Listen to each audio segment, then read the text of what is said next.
ब्रेकनंतर आपल्या सगळ्यांचं पुन्हा एकदा स्वागत. नागराजच्या सैराट फिल्मबद्दल आपली चर्चा सुरू आहे. जो काही वाद प्रतिवाद सुरू झाला या चित्रपटाच्या अनुषंगाने उघडपणे काहीसा व्हॉट्सअप वगैरेच्या माध्यमातून की ही विशिष्ट जातीवर टीका करणारी फिल्म आहे का, याच्यातल्या या अशा कुमारवयीन मुलींच्या प्रेमामुळे मुलामुलींवरती चुकीचे संस्कार होतील का वगैरे वगैरे त्यावर चर्चा सुरू आहे. मी आता विजू मने आणि मंगेशकडे जातो. विजू, तुमचा राहिलेला मुद्दा पूर्ण करा.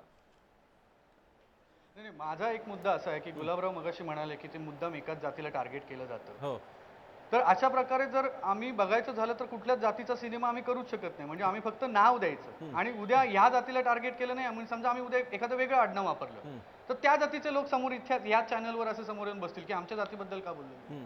आणि दुसरा जो मुद्दा आहे की आपण हा लक्षात घ्यायला पाहिजे की मुलं जी आहेत ती काय काय वेगवेगळ्या, म्हणजे आता हातात प्रत्येकाच्या स्मार्टफोन येतो, हो, प्रत्येक मुलांच्या हातात आहे. बरं त्यांच्या नसतील, चला पालकांनी त्यांच्या हातात स्मार्टफोन दिली नाहीत, पण म्हणून ते त्यांच्या शाळा कॉलेज इतर जे क्लास इतरांच्या हातातले स्मार्टफोन पाहत नाहीत. आणि मग त्याच्यावर काय सगळा कंट्रोल आहे सगळ्या पालकांचा. यावर पालकांनी आपण काय पाहिलंय, त्यातलं काय नाही, काय निवडायचं काय नाही, ह्याचं मार्गदर्शन करायला हवं ना. हा प्रश्न आहे. अजून दाखवण्याचा प्रश्नच नाही, तो सिनेमा म्हणून त्याच्याकडे बघा. मंगेश, ही शाळांमध्ये दाखवली जाणारी डॉक्युमेंटरी नाहीये. मंगेश तुम्ही पण बोला. ही मंगेश, शाळांमध्ये दाखवली जाणारी डॉक्युमेंटरी नाहीये. नाही काय आहे, माझं काय म्हणणं आहे की गैसस मॅडम तुमचा आदर आहे आणि तुम्हाला एक भीती निर्माण झालेली की याच्यामुळे घरातली मुलं बिघडतील वगैरे सगळं ओके, हा तुमचा वैयक्तिक, माझा पण हा मुद्दा आहे. पण माझं असं म्हणणं आहे की तुम्ही किती कुठल्या गोष्टीवर तुम्ही बंधन घालणार. आता जर समजा मुलं मोठी होत आहेत, ती समजूतदार होत आहेत, तर त्यांना पण कळतं की काय चांगलं आणि काय वाईट आहे ते. आणि हॉनर किलिंगचा जो इकडे मुद्दा मांडला जातोय, माझं असं म्हणणं आहे की जर समजा एखादी गोष्ट वाईट आहे हे जर मुलांना कळलंच नाही तर ती करायची की नाही करायची हे कसं काय ते मुलं ठरवणार नाहीत ना ते. आणि दुसरा एक आक्षेप घेतला होता की चांगले सिनेमे वगैरे, की तुम्ही असे चांगले सिनेमे, हे चांगले सिनेमे मी स्वतः सांगतो, मी आणि मंगेश बाजूला बसलेला आहे. आत्ता आम्ही जो एक सिनेमा केला बायोस्कोप, ज्याच्यात मंगेश देसाई यांनी दुष्काळग्रस्त शेतकऱ्याला काय कुठल्या भोगातून जावं लागतं, कसा पिकला जातो, याचं त्यांनी चित्रण केलं होतं, बैल. आणि मी जो सिनेमा केला त्याच्यामध्ये रंगाच्या इन्फिनिटी कॉम्प्लेक्समुळे एखादा माणूस आपल्या आयुष्याचं कसे भोग भोगतो या सगळ्यांवर सिनेमा केलं. त्यामुळे आम्ही चांगले सिनेमे करत नाही हा जो आक्षेप आहे ना तुमचा, हा खरं तर अत्यंत खोटा, निखालच खोटा आहे. तर तुम्ही चांगले सिनेमे असे जर आले तुम्हाला कळलं नाही, ते जाऊन आधी थिएटरमध्ये बघा. आक्षेप नाही आहे. नाही, गुलाबराव मगाशी म्हणाले, अनघा मॅडम, प्रत्येक चित्रपट गुलाबराव मगाशी असे म्हणाले की तुम्ही चांगले सिनेमे बनवा. ठीक आहे. मी इकडे चांगले गुलाबराव सिनेमे येतो. बनले गुलाबराव आणि शांताराम कुंजीरांकडे येण्यापूर्वी मला सौमित्रकडे जायचंय. सौमित्र, आपण इथे बघतो या एवढ्याशा चर्चेमध्ये सुद्धा एवढे कंगोरे बाहेर येत आहेत. बरं, यातल्या या सगळ्या व्यक्ती प्रभावशाली आहेत. म्हणजे शांताराम कुंजीर आणि गुलाबराव हे एका मोठ्या संघटनांचे प्रतिनिधी आहेत. स्वतः घैसास मॅडम या FTII सारख्या मान्यवर चित्रपट संस्थेवरती आहेत. जर का त्यांचे हे इनिबिशन्स असतील आणि प्रतिक्रिया असतील तर मग या प्रेशरसह, आणि समाज पण एवढा मोठा आहे, मग दिग्दर्शक मग फिल्म्स कशा बनणार मग? नाही, खरं सांगायचं तर मला तुम्हा सर्व मान्यवरांचा आदर आहे, पण ही चर्चा ऐकल्यानंतर मला खरं तर खूप काळजी वाटायला लागली आहे. काळजी अशासाठी की ही चर्चा होत राहील, सिनेमे चालत राहतील, पण या पुढच्या काळामध्ये आपल्याला नेमके कसे भोगायला लागणार आहेत हे मला आत्ता दिसत नाही आहे.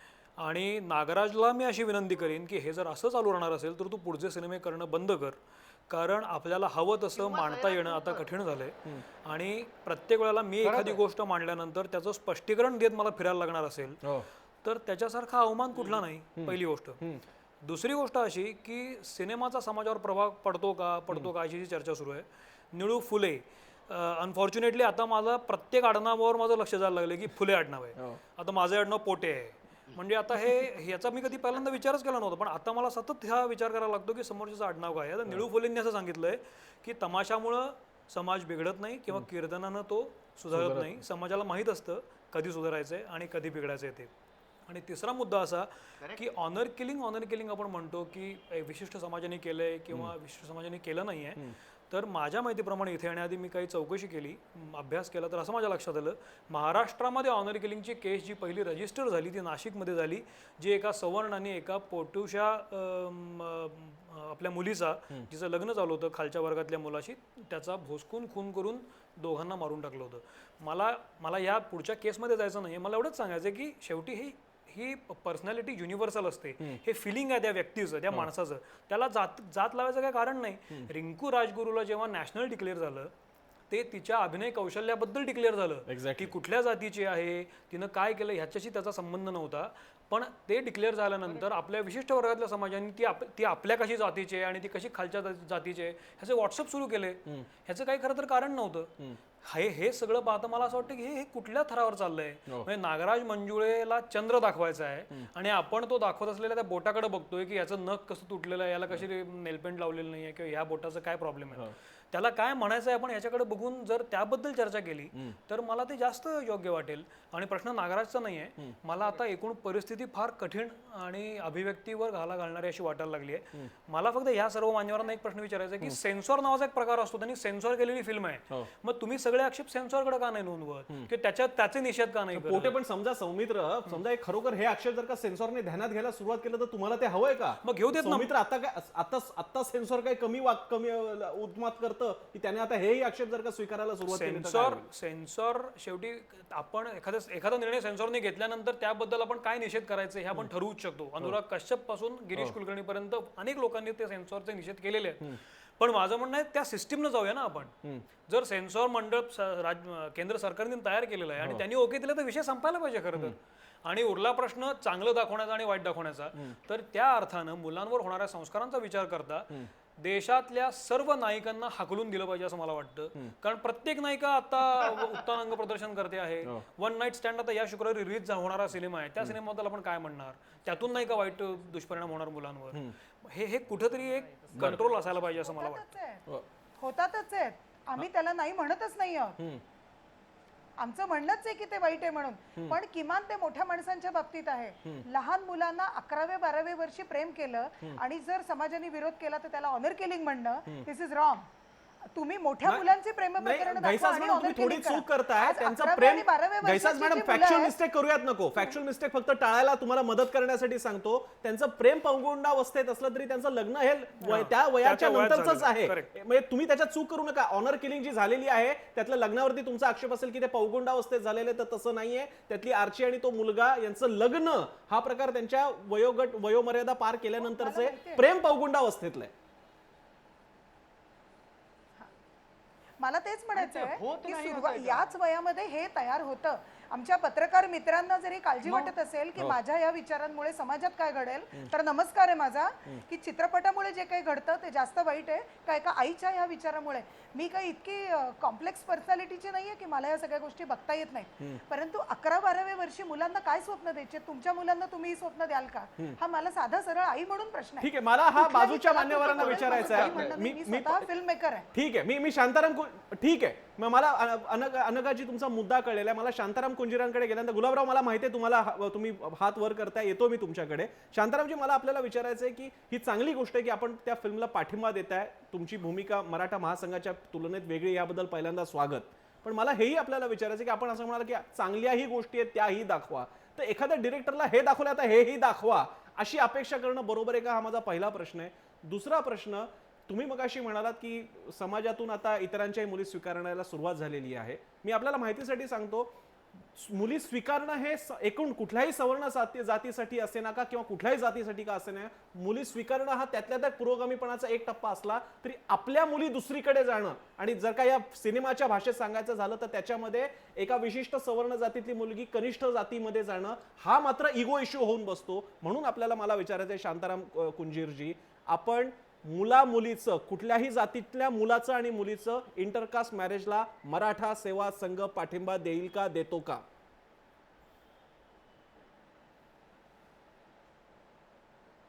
हो, देतो. मराठा सेवा संघाचे सुद्धा काही पदाधिकाऱ्यांची सुद्धा इंटरकास्ट मॅरेज झालेले आहेत. खूप चांगली गोष्ट आहे.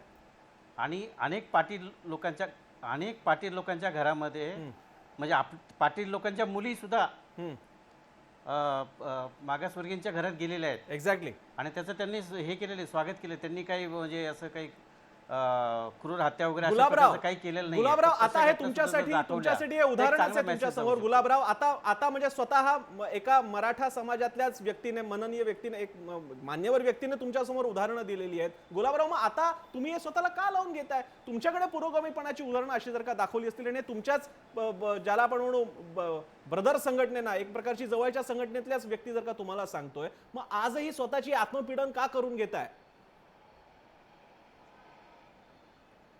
हे बघा, मी या ठिकाणी आता 3 मुद्दे तुम्हाला सांगणार आहे. बोला. ज्याच्यामध्ये आता जे चित्रपटाशी संबंधित लोक इकडे आहेत, विजयराव वगैरे, हा. त्यांनी जो गर्दीचा मुद्दा मांडला ना, हा. तर गर्दीच्या संदर्भात सांगतो की चांगल्या ठिकाणीच गर्दी होते. हा तुमचा गैरसमज आहे. गर्दी ग्रामीण भागामध्ये एखाद्या बाईच्या अंगामध्ये देवी आल्यानंतर सुद्धा तिला पाहायला गर्दी होते, म्हणजे ती काही चांगली गोष्ट नाहीये. गर्दी फक्त चांगल्या गोष्टीकडे होते, हा मुद्दा त्या ठिकाणी नाही. दुसरी ऑनर किलिंगचा जो प्रश्न आहे, त्याच्यामध्ये मराठा समाजाने अशा प्रकारचे इंटरकास्ट मॅरेज स्वीकारलेले आहेत, आता शांतारामजींनी हो सांगितलं. ना. परंतु ते कशा प्रकारे स्वीकारलेले आहेत, त्या मुलाला हे बघा, कोणत्याही समाजाचा माणूस असू द्या, इंटरकास्ट मॅरेज कधी स्वीकारतो आपल्या मुलीचं, की समोरच्या मुलाचं करिअर सुद्धा लक्षात घेतलं पाहिजे. मुलं त्या ठिकाणी सुसंस्कृत पाहिजे, त्याचं करिअर पाहिजे. आपली मुलगी एखाद्या त्या ठिकाणी काही न कमवणाऱ्या, गावामध्ये गुंडागर्दीमध्ये फिरणाऱ्या किंवा त्या ठिकाणी त्याला कसल्या प्रकारे स्टेटस नसलेल्या माणसाला कोणताही माणूस देणार नाही. त्या ठिकाणी इव्हन दुसऱ्या इतर जी कनिष्ठ जाती समजल्या जातात, या ठिकाणी मी समजत नाही, पण समाज ज्या कनिष्ठ जाती समजतो, बरं. त्या कनिष्ठ जातीतला एखादा माणूस सुद्धा आपल्यापेक्षा खालच्या जातीत त्याची मुलगी द्यायला तयार नसतो. अशी उदाहरणं महाराष्ट्रामध्ये मी स्वतः पाहिलेली आहेत. हो, हे खरं आहे. अनेक अशा जाती आहेत हे की खरं त्या आहे. ठिकाणी तो माणूस आपल्यापेक्षा खालच्या जातीत मुलगी द्यायला तयार खरं आहे नसतो. हे. आणि जरी द्यायला तयार झालेला असला, आमच्या मराठा समाजातल्या लोकांनी सुद्धा आपल्या मुली दिलेल्या आहेत. मला बोलू द्या, बोला, मुली बोला, दिलेल्या आहेत, बोला. परंतु त्या ठिकाणी त्या माणसाचं करिअर, कोणत्याही जातीशी लग्न करत असताना करिअर पहिल्यांदा पाहिलं जातं. आमच्या मराठा जातीमध्ये लग्न करताना सुद्धा मुली देताना सुद्धा त्या मुलाचं करिअर पाहतात. तो जर चुकीचं वागत असेल तर तिथं सुद्धा माणसं स्वीकारत नाही. या ठिकाणी जातीचा प्रश्न नाही, बरं. त्या ठिकाणी करिअरचा प्रश्न आहे. मराठा महासंघाने सुद्धा अशा गोष्टींना, त्या ठिकाणी या इंटरकास्ट मॅरेज झालेले आहेत, परंतु करिअर चांगलं आहे, दोन्ही परिवाराच्या संमतीने झालेलं आहे, तिथं त्यांना स्वीकारलेलं आहे. चांगल्या करिअरवाल्या मुलाला, त्या ठिकाणी कनिष्ठ जातीतल्या मुलाला सुद्धा मुलगी दिलेली आहे. तशा प्रकारचे माणसं आमच्याकडे सर्टिफिकेट मराठा महासंघाने मागायला येतात इंटरकास्ट करत असताना जातीचे, बरं. आणि मग त्या ठिकाणी आमच्या ऑफिसमधून तशा प्रकारची सर्टिफिकेट सुद्धा दिलेली आहेत, ते स्वीकारलेले आहे. दुसरी गोष्ट मी या ठिकाणी सांगतो, मी या ठिकाणी आम्ही मराठा समाजातली लोक अंगाला लावून घेत नाही, परंतु अनेक वर्षांपासून या ठिकाणी गावामध्ये चांगलं काम करत असताना सुद्धा या ज्या वेगवेगळ्या चित्रपटांमधून किंवा मीडियाच्या माध्यमातून पाटलाचा जो रोल दाखवला जातो, त्याच्यामध्ये पाटील बदनाम झालेला आहे. या ठिकाणी मी सांगतो, मराठा समाजातला माणूस अत्यंत सहनशीलता आहे. या पाटील किंवा त्या कुटुंबाचे पाटील दाखवलेलं आहे, गावचं पाटील दाखवलेलं, आडनाव पाटील दाखवले, छत्रपती शिवाजी महाराजांचा फोटो दाखवला, याच्यावरून तो मराठा असल्या सिद्ध होतं. परंतु त्याच ठिकाणी इतर अनेक वेगवेगळ्या जातींचे नेते आहेत. या ठिकाणी मी प्रातिनिधिक नाव घेणार नाही, परंतु एखाद्या दुसऱ्या राष्ट्रपुरुषाचा, नेत्याचा, ज्या जातीचं प्रतिनिधित्व करणार नेत्याचा तिथे जर फोटो असला असता किंवा दुसऱ्या एखाद्या जातीतल्या माणसाचं तिथे नाव देऊन तुम्ही बघा दुसऱ्या चित्रपटांमध्ये, असं दाखवा. त्या ठिकाणी निश्चित स्वरूपामध्ये त्या ठिकाणी महाराष्ट्र त्या ठिकाणी वेगळं हे झालेलं आहे. सामोरं जाईल. महाराष्ट्र त्या ठिकाणी तुम्हाला बंद झालेला अहो भेटलेला दिसेल. गुलाबराव, तुम्ही नाही घेत, मी घेऊन दाखवतो तुम्ही मान्य तुम्हाला. करा. गुलाबराव, तुम्ही नाही घेत, मी नाव घेऊन दाखवतो. आरक्षण नावाची फिल्म ज्यावेळी आली होती, सैफ अली खानने त्यात काम केलं होतं, त्यावेळी स्वतःच्या तुमच्या भाषेत अंगाला लावून घेत छगन भुजबळ रस्त्यावरती आले होते. जणू काय ह्या आरक्षणाच्या फिल्ममुळे आता बस, आता सगळ्या महात्मा फुले, शाहू आंबेडकर आणि सगळ्यांवरती आता टीकाच होणार आहे. तुम्ही म्हणताय ते खरं आहे, पण प्रश्न असा आहे, म्हणून आपण सगळ्यांनी जास्त परिपक्व विचार करायचा असतो. मी तुमची समस्या मी सांगतो ना, हा तुम्ही म्हणताय ते बरोबर आहे. प्रत्येक जाती जरा काय झालं की लगेच हा आमच्यावरतीच फक्त खापर फोडण्यात आलेलं आहे, पण म्हणून आपण उदाहरणं घालून द्यायची असतात. आणि खास करून आपल्यावरती गुलाबराव, आपण आणि आपल्या समाजावरती तर जास्त मोठी जबाबदारी, कारण आपण मोठे भाऊ आहात, आपण मोठे भाऊ आहात. माझ्याकडे शेवटची 5 मिनिटं आहेत. मी आपल्या दिग्दर्शक आणि अभिनेते, मी येतो गुलाबराव, वेळ मिळाला तर येतो आपल्याकडे. विजू मानेजी, मला या दोघांचा जो मुद्दा आहे, मला खास करून अनघा घैसास आणि हे गुलाबरावांचा जो मुद्दा आहे, तो मला विजू माने आपल्याकडे घेऊन यायचा आहे. की समजा तुम्हाला सिनेमॅटिक लिबर्टी असू देत, काही हरकत नाही, पण त्यातल्या ज्या काही गोष्टी की ज्या ब्लंटली सगळ्यांना स्वीकारता येतातच असं नाही. तुम्ही म्हणता ते खरं आहे की लगेच तो संत तुकाराम फिल्म बनवल्याने काय समाजात तुकाराम तयार होत नाहीत, पण याचा अर्थ मग आपल्याला सगळे बाकीचे वाटेल तसे बनले तर चालणार आहेत का? आणि हे तुम्ही नाकारणार आहात का की सिनेमाचा प्रभाव पडतच नाही मुलांवरती? हो, माझं असं म्हणणं आहे, मला ही प्रति सेन्सॉरशिप नको आहे. मगाशी पोटे यांनी मुद्दा मांडला. सेन्सॉर बोर्डात वेगवेगळ्या प्रकारची, वेगवेगळ्या क्षेत्रातली माणसं असतात, केवळ सिनेमातली माणसं असतात अशातला काही भाग नाही. त्यात वेगवेगळ्या समाजातल्या घटकांमधून सेन्सॉर बोर्ड तयार होतो. एकच माणूस नसतो सेन्सॉर बोर्डावर. त्यांनी सगळ्यांनी हा विचार करून केलेला असतो. आणि दुसरं मला असं म्हणायचं आहे, मी आता असं म्हणतो की जाहीर मी चला एक सिनेमा गुलाबराव म्हणतात तसं आम्ही करतो की सर्व ऑनर किलिंग जे होतं त्याचा शेवट वेगळा दाखवतो आणि मराठा समाज असा चुकीचं नाही असं दाखवतो. आणि ह्याच्यानंतर मला असं सांगा की पुढल्या महाराष्ट्रातून ऑनर किलिंग कायमचा हद्दपार होईल सिनेमा बनवल्यावर मी, किंवा मॅडम म्हणतात तसा मी एक अत्यंत उत्तम मुलांना संस्कार करणारा सिनेमा करतो कम्प्लीट, आणि त्यानंतर परत मुलं वाया जाणारच नाहीत? कसं शक्य आहे? बरं, मंगेश तुमची कमेंट. त्यामुळे सिनेमाचा दूरगामी परिणाम नसतो. पी हळद आणि हो गोरी असं होत नाही. पी हळद आणि हो गोरी असं होत नाही. सातत्याने समाजामध्ये चांगले हेच चित्रपट तुमच्याबद्दल समोर पण आले लावून तर घ्या त्याचा ना. परिणाम चांगला नक्की होतो. होणारच नाही. बरं हा? मंगेश, असं नाहीये, हे सगळ्या समाजात दिसतं. ठीक आहे, हे आम्ही मंगेश, रोज तुमची बघतो, comment. फक्त चित्रपटाच्या नशेमध्ये नसतो. मंगेश. नॉर्मल प्रॅक्टिकल जगामध्ये हे घडत नाही, लक्षात घ्या. मला असं चित्रपटामध्ये जे वाटतं चकचकीतपणा की दिसतो मी तो प्रत्यक्ष नागराज माझा समाजामध्ये चांगला घडत मित्र नाही. आहे. नागराजला मी एक अशी प्लीज लक्षात विनंती घ्या. करतो आता हो. की नागराज तू सैराट पार्ट 2 काढ. त्याच्यामध्ये हे ऑनर किलिंग दाखवू नको. त्याच्यामध्ये जाती धर्माचं काही दाखवू नको. त्याच्यामध्ये खूप संस्कार दाखव. आणि पुन्हा एकदा तो जेव्हा Sairat 2 part 2 super duper hit होईल बघा, तेव्हा तुम्हाला आपण जर पुन्हा अशीच चेष्टेमध्ये हे चर्चा घ्यायचं करू. असेल ना तर तसे चित्रपट तुम्हीच तयार करा. प्रत्येक गोष्टीची चेष्टा आम्ही करता करतो. तुम्ही चित्रपटातली आम्ही लोकं चांगले आणि सिनेमे त्यामुळे तयार बऱ्याच करतो. गोष्टी घाण आम्ही होतात उत्तम सिनेमे समाजामध्ये. तयार करतो आणि Please. उत्तम सिनेमांमध्ये हा. काम करतो आम्ही. आतापर्यंत करताना. उत्तम सिनेमाचं म्हणजे काम केलेलं आहे. करताना. आम्ही उत्तम हा, सिनेमे करताना. केलेले आहेत. आणि उत्तम कलाकृतीला केलेलं आमचा आहेच. अजन्म पाठिंबा तुमच्या राहील. अजन्म पाठिंबा. तुम्ही पर्सनल घेऊ नका. तुम्ही तुमच्या पर्सनल अजिबात घेऊ नका. कामाबद्दल तुम्ही तुमच्या मगाशी पण मान्य ना कामाबद्दल मला पर्सनल आदर बोला. आहे. तुमच्या घरची मुलं अशी तुमच्या वागतात का? कामाबद्दल मला आदर आहे. तुम्ही पण पर्सनल म्हणजे का तुम्ही घेताय? चेष्टा करून आपण या सगळ्या गोष्टीची समाजाच्या दृष्टीने समाजामध्ये बोलतोय. तसं मी नाही घेते. माझ्या मुलांबद्दल नाही चाललेलं, मी पर्सनल घेत नाहीये. एक गोष्ट लक्षात घ्या याच्यामध्ये की आता जे म्हणाले ना विजू माने की एक मी चित्रपट असा करतो आणि बघू ऑनर किलिंग बंद होतं का, ही चेष्टा आहे. हे असं घडत नाही. पण सातत्याने तुम्ही समाजामध्ये चांगल्या गोष्टी घडत आणल्यात, दाखवत ठीक आहे. आणल्यात तर मला समाजामध्ये मला नक्की मला चांगले घैसास बदल मॅडम होतात. एक प्रश्न आपल्यासाठी महत्वाचा ठरतो. आई घैसास चेष्टा मॅडम, मला विजू माने किंवा मंगेश पेक्षा सुद्धा एक प्रश्न तुमच्यासाठी फार महत्वाचा आहे. कारण तुम्ही ज्या संस्थेवरती यापुढे काम करणं सुरू केलेले तिथून अशी माणसं घडणार आहेत की जे फिल्म्स बनवणार आहेत. मला मॅडम घैसास मॅडम, मला आपल्याला असं विचारायचं आहे, या फिल्म मधलं एक ॲडोलसंट एज मधलं प्रेम सोडून द्या, पण एक नग्नता, बिभत्सता नव्हे, नग्नता, प्रेम, ब्लंट असणं, बोल्ड असणं ही मूल्य आहेत आणि ही आधुनिकतेला नेहमी पुढे नेणारी हीच मूल्य राहिलेली आहेत. पारंपरिकता आणि सनातनता कधीच आधुनिकतेला पुढे नेत नाहीत. मग मला सांगा, तुम्ही घैसास मॅडम, तुम्ही या तुमच्या FTII मध्ये तुमच्या कार्यकाळात अशा फिल्म्स येऊ देणार की नाही? त्याच्या जर का एखाद्या तुमच्या पुढच्या डिप्लोमा फिल्मवाल्याला हे दाखवायचं आहे की एक प्रेम प्रकरण ॲडोलसंट एज मध्ये घडत जातं आणि नंतर ते कदाचित वेगळ्या मार्गाला लागतं, मग त्याने ते दाखवायचं की नाही? नक्की दाखवायचं, नक्की दाखवायचं. हे दाखवलं गेलंच पाहिजे. माझी इच्छा आहे मी सुद्धा या विषयावर एक चित्रपट करावा, परंतु त्या चित्रपटामध्ये एक असा मेसेज दिला जावा की त्यातनं मुलांना चांगले संस्कार होतील किंवा समजेल. अहो, सुखांत नसतो जगामध्ये. एका फिल्म इन्स्टिट्यूटच्या सदस्य व्यक्ती व्यक्तीला हे माझ्यासारख्या अमेच्युअर व्यक्तीने सांगणं अपेक्षित नाहीये की फिल्म सुखांत नसतात, दुःखांत असतात, अतिशय वाईट गोष्टी घडतात. हे सुखांत का हवा आपल्याला प्रत्येक म्हणून वेळी? तुम्ही माझी दुःखांत गोष्ट. करून दाखवायचे. हे बघा, समाजामध्ये जिथे सुखांत घडू शकतात तिथे या चित्रपटामुळे दुःखांत घडतायत. हे माझ्या समोर घडलेल्या 3 घटना पुण्यामध्ये आहेत. त्यामुळे म्हणून- तुम्ही हे नका सांगू मला की सुखांत नसतो. म्हणजे समाजात काहीतरी आणि हा बादरायण संबंध आहे. हा बादरायण संबंध आहे. चूक आहे, चूक आहे.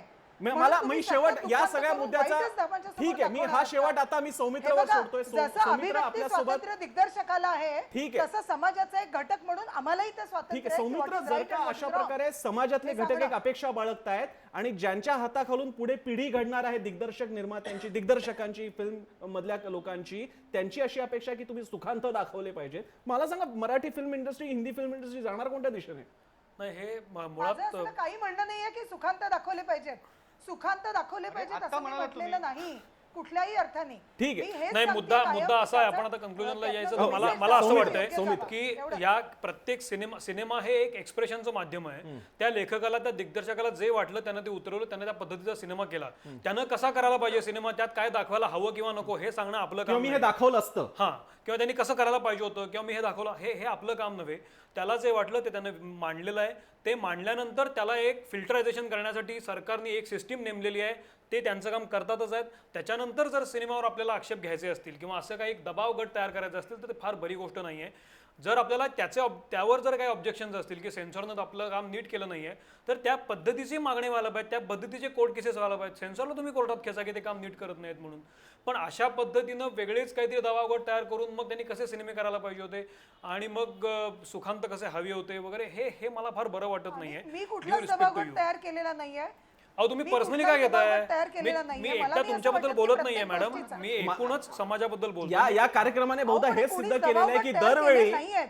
या कार्यक्रमाने लक्षवेधीने हे सिद्ध केलेले की दरवेळी मग सौमित्र असेल नाहीतर विजू किंवा मंगेश असतील ते एक जनरलाइज स्टेटमेंट करतात, पण आमच्या मनातच असं काहीतरी दुखरी नस असते की आम्हाला वाटतं ते आमच्यावरती केलेलं आहे. बहुधा हे या माध्यमाचंच बहुधा अहो, पण शक्तिस्थान आमच्या आहे. तिघांपैकी कोणीच दबावगट तयार केलेला नाहीये. तुम्ही कुणाला म्हणताय दबावगट तयार केला? आमच्या तिघांपैकी कोणी दबावगट तयार मग केला? दबावगट नसेल तर म्हणजे मग फार चोराच्या मनावर उलट्या घ्यायची बोंबा गरजच झाल्या. नाहीये. कोणी Exactly. दबावगट तयार मग हा केला? जर दबावगट नसेल तर मग सोडून द्या ना विषय कशाला पण नाहीये. चर्चा करतोय पण म्हणून कार्यक्रमाच्या मी- शेवटी म्हणून मी अनघाजी मगाशी अहो हे तुम्हाला व्यक्तिगत बंडा नाहीये. जोशींचं एक गमतीशीर उदाहरण दिलं. अनघाजी हे व्यक्तिगत नाहीये, नाहीये. हे म्हणूनच गुलाबरावांसाठी मी सुद्धा बंडा व्यक्तिगत जोशींचं नाहीये. उदाहरण मगाशी दिलं. आपण फक्त बाकी थोडं काही नाही. मन मोठं करण्याची गरज आहे. पुन्हा आपल्या सगळ्या सांगितलं समाजाला माहित व्यक्तिगत असतं. नाहीये, आम्हाला माहिती मला हे कळत नाही की गुलाबरावांना सुद्धा कधी विचारावं असं वाटतं की तुम्हाला ह्या घटनेला एक पाटील दिसला, पण आमच्या डोळ्यासमोर पाटील नसतो. आमच्या समोर यशवंतराव चव्हाणांपासून वसंतदादा पाटलांपासूनची परंपरा, शरद पवारांची परंपरा असते. आमच्या डोळ्यासमोर ते असतात. तुम्ही हे लावून का घेताय की हे आपलं चित्र आहे, हे तुम्ही लावून का घेता? अपवाद असतील तर ते अपवाद दाखवण्यासाठीच ही दुःखांतिका किंवा अशा प्रकारचे चित्रपट होता. आमच्या समोरची चित्र ती नाहीत, समाजा म्हणून त्याची जी चित्र नाहीयेत हे समजून देण्याचा, हे सांगण्याचा प्रयत्न होता. आणि अनघाजी मी आदर करतो आपल्या मतांचा, अपेक्षाही असायला हरकत नाहीये, पण जर का असं करू शकलो असतो किंवा असंही दाखवायला पाहिजे, जसं मगाशी शांताराम कुंजीर सुद्धा म्हणाले की तुम्ही आणखी चांगल्या घटना का नाही दाखवत, या चांगल्या वाईटाच्या चॉईसमध्ये जर का आपण डिरेक्टरला पाडू लागलो तर चांगले चित्रपट बनवू शकणार नाहीत. या अपेक्षेसह मी सगळ्यांना थांबवतोय कारण चर्चेला आता वेळ नाहीये. पण विजू माने आपण, मंगेश देसाई, सौमित्र पोटे, अनघा घैसास, गुलाबराव गायकवाड आणि शांताराम कुंजीर, आपण खूप वेळ दिलात. मी आपल्या सगळ्यांचे आभार मानतो. कार्यक्रमाच्या शेवटी लोकांना आपण प्रश्न विचारला होता आणि त्याला लोकांनी कसा कौल दिला बघूयात. आपण त्यांना विचारलं होतं आमच्या ट्विटर माध्यमातून, सैराट प्रेमाला जातीच्या सभ्यतेच्या बंधनात बांधणं योग्य आहे का? काय कौल दिला आपण स्क्रीनवरती पाहूयात. लोकांनी कौल दिलेला आहे आणि तो बऱ्यापैकी स्पष्ट कौल आहे. 87% लोक म्हणतायत अशा जातीच्या सभ्यतेच्या बंधनात बांधणं योग्य नाही. सैराटला मिळालेली दाद आपण मानूयात. इथेच थांबूयात. पाहत राहा जय महाराष्ट्र.